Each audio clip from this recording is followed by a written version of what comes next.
¿Cómo llegamos a la idea de un Dios que crea el mundo de la nada? A ver, a menudo se piensa que la fe cristiana y la filosofía griega son como el agua y el aceite, ¿verdad? Dos mundos opuestos. Pero la realidad es mucho más interesante. Vamos a sumergirnos en uno de los diálogos intelectuales más productivos de la historia, el encuentro entre esa fe que estaban haciendo y el gran pensamiento clásico sobre el origen de todo. Y aquí está la pregunta del millón. Cuando estas dos gigantescas tradiciones se encontraron, ¿qué pasó? ¿Fue un choque de trenes, algo inevitable, o fue más bien una colaboración inesperada? ¿Una batalla entre fe y razón? ¿O algo, no sé, mucho más sutil, más enriquecedor? Pues eso es justo lo que vamos a desentrañar. Es que es importante entender esto. El pensamiento cristiano no partió de cero, para nada. Al contrario, se puso a dialogar con las ideas más potentes de su tiempo. Y lo que hizo fue fascinante. Las cogió, las purificó y al final las transformó para poder articular una visión del mundo que era completamente nueva. Para poder entender la auténtica revolución que supuso el cristianismo, tenemos que hacer un viaje a la Grecia más antigua para ver cómo se imaginaban ellos que había empezado todo. Creedme, es el punto de partida clave para toda esta historia. A ver, para los primeros griegos, el cosmos no era una máquina que alguien construye, era más bien como una gran familia que va naciendo y creciendo. Todo se explicaba con una especie de genealogía, con ancestros primordiales como el caos, la noche o el océano. Y aquí viene lo importante. Los dioses, incluso Zeus y compañía, eran descendientes de esta familia. Estaban dentro del mundo, eran parte del sistema, no estaban por encima de él como una causa externa.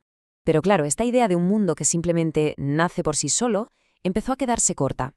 Poco a poco fue surgiendo una metáfora nueva, una idea potentísima, la del universo como una obra de arte, como una pieza de artesanía moldeada por una inteligencia divina. Ojo, que este cambio no ocurrió de un día para otro, fue una evolución lenta. Ya en el siglo VI a.C., un pensador, Frécides, se imaginó a Zeus tejiendo el mundo como si fuera un gran tapiz. Un poco más tarde, Anaxágoras ya hablaba de un nous, una mente, que pone orden en una materia que ya existía. Pero quien de verdad llevó esta idea a su máxima expresión fue Platón. Y la figura clave de Platón es el demiurgo. Y esto es fascinante, porque el demiurgo no es un creador como lo entendemos hoy, es más bien un artesano sublime, un organizador genial. Él trabaja con una materia que no ha creado, una materia que siempre ha estado ahí, y su trabajo es darle forma, ordenarla de la manera más bella y buena posible. Y con esta imagen la diferencia se ve clarísima, ¿a que sí? A un lado tenemos al demiurgo de Platón, un modelador que se tiene que apañar con una materia que tiene sus propias reglas, sus propias limitaciones. Y al otro lado el concepto cristiano, un creador que es la fuente absoluta de todo, incluida la propia materia. No ordena algo que ya está, sino que hace que exista desde cero. Pero la cosa no se quedó en Platón. El pensamiento griego siguió evolucionando y siglos más tarde un filósofo daría un paso más allá, acercando la idea de la divinidad a una fuente mucho más radical, mucho más absoluta. Y con eso, sin saberlo, estaba preparando el terreno para los pensadores cristianos. Y ese filósofo era Plotino, una de las mentes más brillantes de la antigüedad tardía. Su trabajo fue, digamos, la culminación del platonismo y ofreció un lenguaje y unos conceptos que, acabarían siendo increíblemente útiles para la teología que vendría después.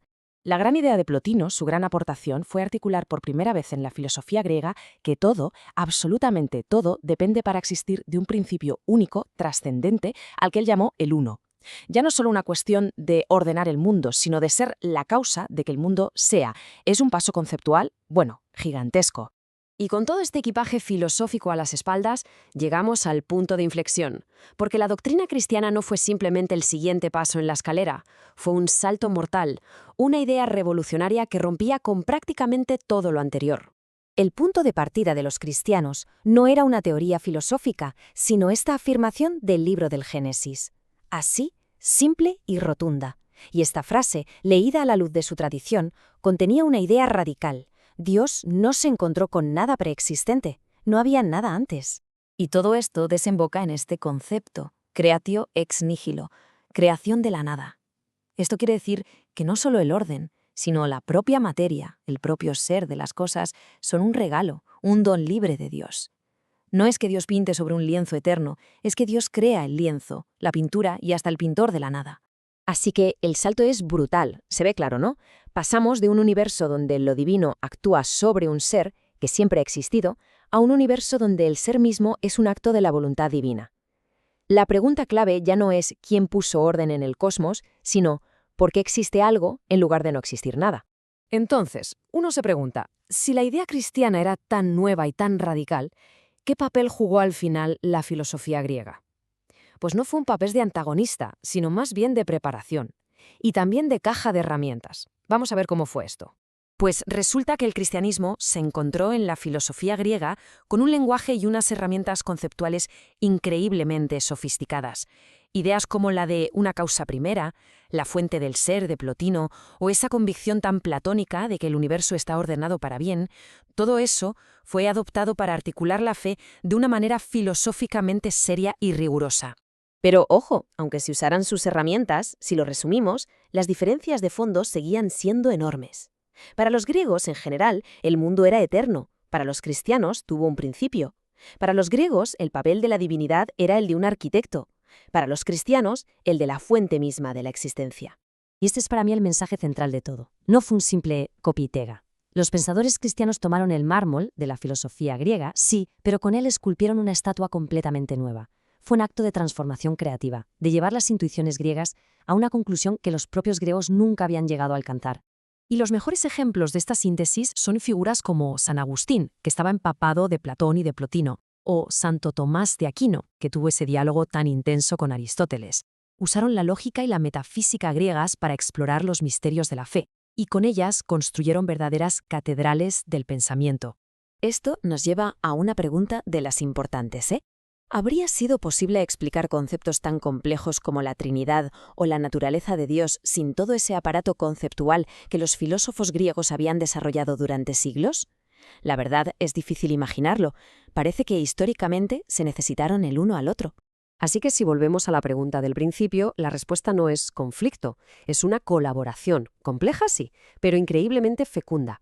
La filosofía griega funcionó como una especie de preparación evangélica, como decían los antiguos. Fue puliendo el lenguaje y las ideas para que, cuando llegara la revelación cristiana, hubiera un recipiente intelectual capaz de acogerla y de expresarla al mundo.